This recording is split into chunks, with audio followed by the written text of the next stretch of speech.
Hi guys. I just want to talk a little bit about all the buzzwords and all these ideas that are being bandied around. I shared with Angela a channel that I came across who was talking about left hand and right hand paths, and she's puzzling it all out really nicely here. And I'm really grateful to Angela because she's actually brought me back to planet Earth in a way, you know, by her insistence that we should not poo-poo our earthly existence as something unimportant.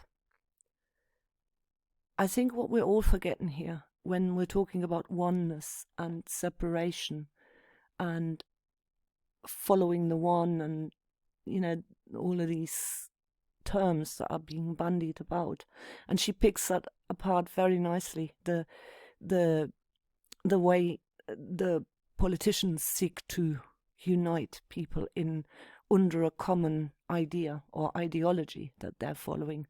What we're really missing in all of this picture is, this is what I tried to show you by pinching this little video here from his channel, right? Is the interconnectedness of us with nature, which is what they're constantly trying. That's why I'm saying the beast is natural, man rising. We have been separated from nature over the centuries. The Egyptians still had this true understanding of the interconnectedness of all things. If I destroy the very foundation of my existence, i.e. this planet, if I pollute, if I destroy, if I reap and harvest, irrespective of what damage I may be doing, I'm undermining the very fabric of my own existence that I depend on. Other examples are, there's all these species that depend on one another. They are living in symbiosis with one another. You kill the one species, you kill the other one, right? And that is the oneness that I was trying to show you with this, by just watch this and don't think. Just what do you see? Which is what he brings out so beautifully. Here he made a video about indigenous, because he says, you know, there's all that you're being manipulated by these politicians saying, well, the indigenous people, they have rights and they're in the minority, blah, blah, blah. We're all indigenous to Earth. We're all born on this planet. We all belong. We're all made out of the fabric of this planet. The ancients used to depict the Mother Earth as a female goddess with big breasts, loads of breasts. Remember the Venus statues with, I don't know, the woman has 10 breasts like a dog bitch has to nurse her puppies. That is nature. That is what we're all depending upon, and that's what we've been separated. Putting you in plastic shoes is separating you from the energy, from the instruction of this entity that has weaved and woven you together. And that is the principle of oneness. And we're bandying this about not knowing what we're really talking about. And the ancient knew this. They knew this interconnectedness, this connection to what sustains us. And she's quite right in what she says when she talks here about the right-hand path. I'll let that go a little bit.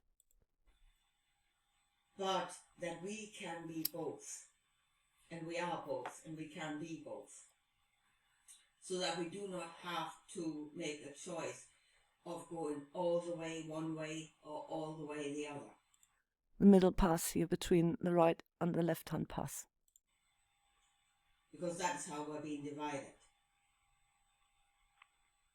So, just from the very beginning, let me make very clear, when I talk about the left-hand path, that I'm not talking about the occult, witchcraft, Satanism, anything like that.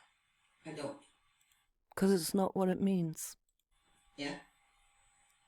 In fact, I think these things are there to deceive people and to lead them back onto the right-hand path when they are trying to get out of it.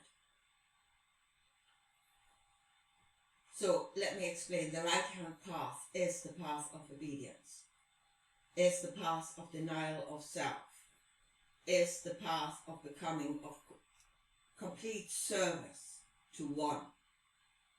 Yeah. That's the idea of the sacrificial lamb path. And in a way, I know she goes against this Jesus analogy, this Jesus figure, in that she says he sacrificed himself. Yeah, but what we're misunderstanding in that story, I believe, is that spirit has sacrificed its spiritual aspects by going on the cross, and the cross is the flesh body, the incarnation. By incarnating, that's what is meant with that sacrifice. It's actually the reverse of what is actually being told in the story. Without doubt, without the serpent biting you, yeah, just tunnel vision on the one and do according to that. That's the path to the right. And that's the path that Jesus went on. Yeah? For myself, I ask nothing. I only say what I'm told to say. The Father and I are one.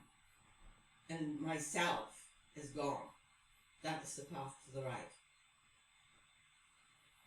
Now, I see it more as spirit and I are one. The realization that you do have a spirit, but I mean, religion has just messed things up so badly.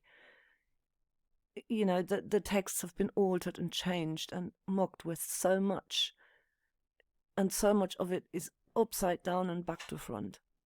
If you get out, if there's doubt, maybe about the outcome, about the intention, or what it is you're actually doing, and you wake up in that heaven of inclusiveness and unity, and everybody is the same, and everybody does the same thing, and everybody thinks the same thing, and we are one. So if you wake up in that heaven and you get out, you've been led toward do the opposite. I mean, literally the opposite. Yeah. That form of all are one is kind of what I would say is a form of communism, or, you know, living under a dictatorship of a perceived ideology that everybody has to follow, and if they don't follow it, they get cancelled. I'm talking about a completely different kind of oneness. It's this connectedness that I have. For instance, you know, I'm walking my dog and it's getting dark, and I am connected to my chickens at home who need to go in their coop, who I know are running at the fence to and through because they can't reach the coop because I put them in that enclosed area, and I have that sense of urgency to return home. You know, that kind of connectedness, that kind of oneness. Hang the cross upside down, you're changing the chants, you're changing your costume, and after a while you wake up again and think, well, nothing has really changed. That is because for you, nothing has changed. You're still in the same position. You're still following A1. You're doing the same thing. And for you, the outcome does not change.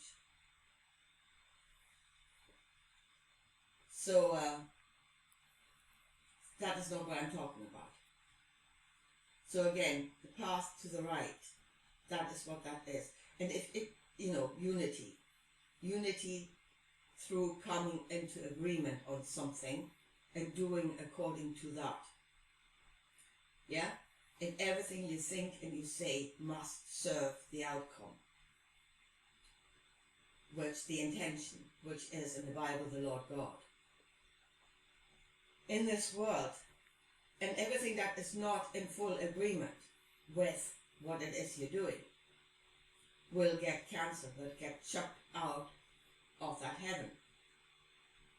That is the right-hand path.